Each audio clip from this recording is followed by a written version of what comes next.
Hello everyone, NK education channel पर आप सभी का बहुत बहुत स्वागत है। डी पर एसबी दिल्ली से जो टीजीटी की वैकेंसी निकली हुई है, जिसका हमने पहले वीडियो आपको बता दिया है कि टीजीटी में मेल फीमेल जिन भी सब्जेक्ट में वैकेंसी निकली हुई है वो सभी हमने आपको डिटेल में बता दिया है। आज हम इस वीडियो में आपको बताएंगे कि इसमें आपको क्या क्वालिफिकेशन चाहिए, एग्ज़ाम का पैटर्न क्या होगा, मेरिट का क्या आधार होगा, सिलेक्शन का क्या आधार होगा, ये सब हम इसमें कवर करेंगे। और एज रिलैक्सेशन के बारे में, क्योंकि साथ में इसमें ये भी कन्फ्यूज़न है, नेगेटिव मार्किंग स्कीम क्या होती है, एग्ज़ाम पैटर्न क्या होता है, सिलेबस क्या होता है। तो आज हम सब इसी को पूरा कवर करेंगे। उससे पहले आपसे एक रिक्वेस्ट कर लेते हैं कि अगर आप हमारे चैनल पर पहली बार विजिट कर रहे हैं तो प्लीज़ चैनल को सब्सक्राइब करना ना भूलिएगा, बेल आइकन जरूर प्रेस करें ताकि नेक्स्ट अपडेट आपको सीधा मिल सके, और एक लाइक ज़रूर करें। यहाँ पर आप देख रहे होंगे टोटल रिक्रूटमेंट है कैटेगरी वाइज, और यहाँ पर ये टोटल है 5118, यानी कि 5118 टोटल टीजीटी की पोस्ट निकली हुई हैं। ये हम पहले बता चुके हैं, इन पर अब हम ज़्यादा डिस्कस नहीं करेंगे। जो हमारा मेन उद्देश्य है उसको कवर करते हैं हम इसमें।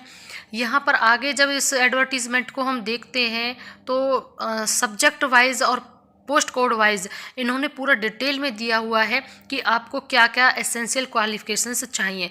तो मिनिमम जो इसमें चाहिए वो मैंने इसको मोटा मोटा पढ़ लिया है और आपको बता दें, क्योंकि पीडीएफ बहुत बड़ा है, आप भी बोर हो जाएंगे इतना पूरा डिटेल में बताने में। तो मोस्ट इम्पॉर्टेंट इसमें जो चीज़ है वो यही है कि टीजीटी के लिए जो आपका सब्जेक्ट है, यानी जैसे आप ग्रेजुएशन है और ग्रेजुएशन में आपका 45% मार्क्स होना ही चाहिए। अब वो ग्रेजुएशन आपने रिगार्डिंग जो आपका सब्जेक्ट है, ऑनर्स है या केवल आपने ग्रेजुएशन किया हुआ है, फिर उसके रिगार्डिंग जो बीएड है आपने और सीटेट किया हुआ है।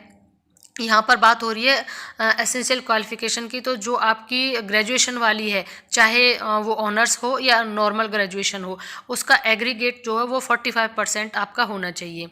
तो ये सभी में है, मैंने मोस्टली सभी का देख लिया है। बाकी जो रिजर्वेशन है या फिजिकली डिसेबल्ड है उनका अलग है, और एक अलग इसमें एक्सपीरियंस का है, तो एक्सपीरियंस इन्होंने नहीं मांगा है। यहाँ पर देख लीजिए नील है, कोई एक्सपीरियंस नहीं मांगा है। जो चेंजेस हैं, मेन बातें हैं, पे स्केल वही है। और दिल्ली का वो तो पता है, पूरे भारत में सबसे ज़्यादा सैलरी दिल्ली में ही होती है, जिसका स्केल यहाँ पर दिया है 44,900 से लेकर 1,42,400 सेवेंथ पे लेवल है। यहाँ पर ग्रुप बी में आते हैं। अब और इम्पॉर्टेंट है एज लिमिट। एज लिमिट यहाँ पर 32 ईयर्स होता है टीजीटी के लिए दिल्ली में, लेकिन relaxable up to 40 years in case of female candidate. सबसे अच्छी और खुशी की बात यह है कि महिलाओं को इसमें छूट दे दी गई है। 40 वर्ष तक महिलाएं इसमें अप्लाई कर सकती हैं, जब तक वो 40 वर्ष की ना हुई हैं वो अप्लाई कर सकती हैं, अप टू 40 ईयर्स है।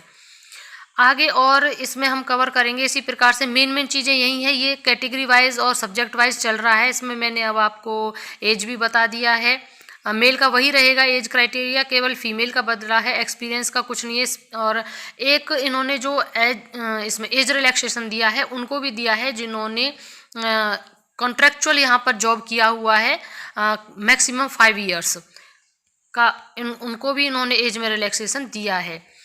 और इम्पॉर्टेंट इसमें यही चीज़ें हैं। बाकी अब हम नीचे से बहुत इम्पॉर्टेंट इसका जो सिलेबस है, क्या आएगा क्या नहीं आएगा, ये मेन चीज़ें थी। और सीटेट इसमें कंपलसरी है, qualifying CTET is compulsory for appointment as a teacher of class 1 to 5 and class 6 to 8।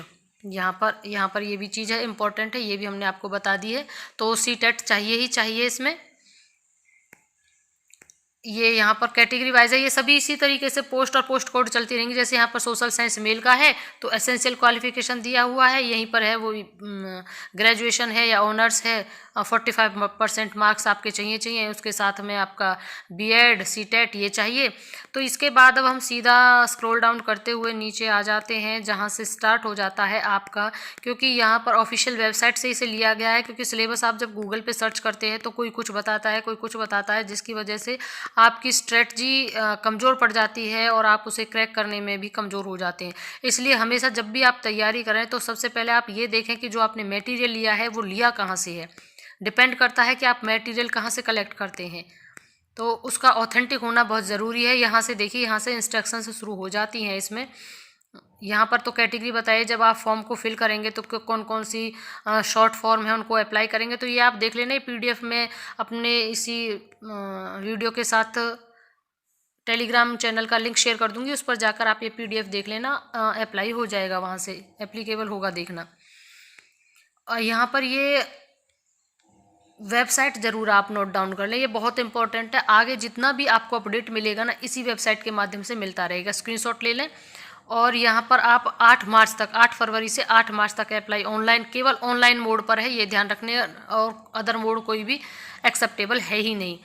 इसके बाद अब हम देख लेते हैं, एक ये इम्पॉर्टेंट बात है कि जब आपने एक बार फॉर्म को सबमिट कर दिया तो वो फिर सबमिट है, उसमें कोई चेंज या करेक्शन नहीं कर सकते, इसलिए सबमिट करने से पहले ही आप देख लें। 100 रुपीज़ फीस का है पेमेंट, 100 रुपीज़ है ओनली। अब हम देखते हैं, इसमें ये आ गया आपका सिलेबस, ये है इम्पॉर्टेंट। 200 नंबर का होगा, 200 नंबर का 2 घंटे का है, 1 टायर टेक्निकल, और पोस्ट कोड है ये आपका, ये पोस्ट कोड ज़रूर देखा करें, 803/24 टू 811/24, ये पोस्ट कोड है। तो टायर 1 दिया हुआ है इन्होंने, एक ये चेंज भी हुआ है यहाँ पर, और टोटल मार्क्स 200, ग्रैंड टोटल 200। यहाँ पर टायर 1 ही दिया है, पहले टायर 1 और टायर 2 इस तरीके से था, लेकिन अब टायर 1 ही दिया गया है, केवल टायर 1 दिया है, उसमें सेक्शन डिवाइड कर दिए हैं, सेक्शन ए और सेक्शन बी, इस तरीके से आएगा अब आपका सिलेबस। अब सेक्शन ए में क्या क्या आने वाला है वो देखना है अब आपको। सेक्शन ए में जो जो आएगा वो ये होंगे आपका, एक तो MCQs होगा, 1 marks each as existing examination scheme, यानी 1 नंबर और 1 ही मार्क उसका। तो जनरल अवेयरनेस होगा, general intelligence and reasoning ability, arithmetic and numerical ability, test of Hindi language and comprehension, test of English language and comprehension, ये 100 नंबर का होगा आपका। इस तरीके से सेक्शन ए आना है, ये सब आएंगे, इसका स्क्रीनशॉट ले लें आप। ये आपका सेक्शन ए है जिसमें ये सभी आएंगे। उसके बाद जो सेक्शन बी होगा वो आपका कंसर्न्ड सब्जेक्ट होगा, जैसे कि कंसर्न सब्जेक्ट सेक्शन बी ये है आपका। अब 100 नंबर का सेक्शन ए और 100 नंबर का ही सेक्शन बी, और ये होगा आपका MCQs of 1 mark each from the subject concern including question on teaching methodology B.Ed। तो जो B.Ed के बेस का भी होगा, इसमें ये चीज़ें भी चेंज की गई हैं। एक तो आपका कंसर्न्ड सब्जेक्ट भी हो गया, दूसरा होगा आपका टीचिंग मेथोडोलॉजी भी होगा, जो कि B.Ed में भी हम इसको पढ़ते हैं।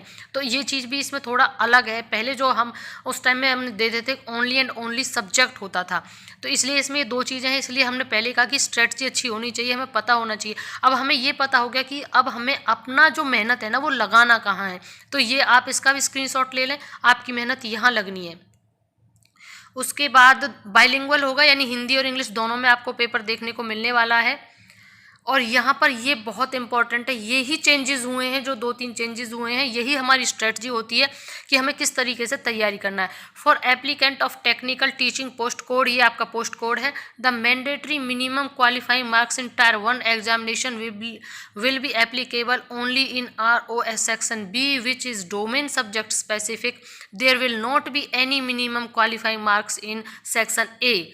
यहाँ पर इन्होंने कहा है साफ कि जो ये आपका टीचिंग कोड है, इसमें mandatory minimum qualifying marks in TRE 1 examination will be applicable only in section B, यानी सेक्शन बी में ही आपका एप्लीकेबल माना जाता है, वही ज़्यादा जरूरी है। क्वालिफाइंग मार्क्स पहले क्या था, टायर 1 को भी क्वालिफाइंग मार्क्स रखा गया था और टायर 2 में भी क्वालिफाइंग मार्क्स रखा गया था। यहाँ पर मेन जो और अंतर आया है एज के साथ, यहाँ पर इन्होंने सेक्शन बी को ज़्यादा मैंडेटरी क्वालिफाइंग मार्क्स रखा, यानी, और सेक्शन बी कौन सा था आपका, concerned subject and teaching methodology, ये था। तो उस का है, उस ये नहीं है कि नंबर तो काउंट किए जाएंगे, लेकिन आपका क्वालिफाइंग आपका सेक्शन बी रहेगा।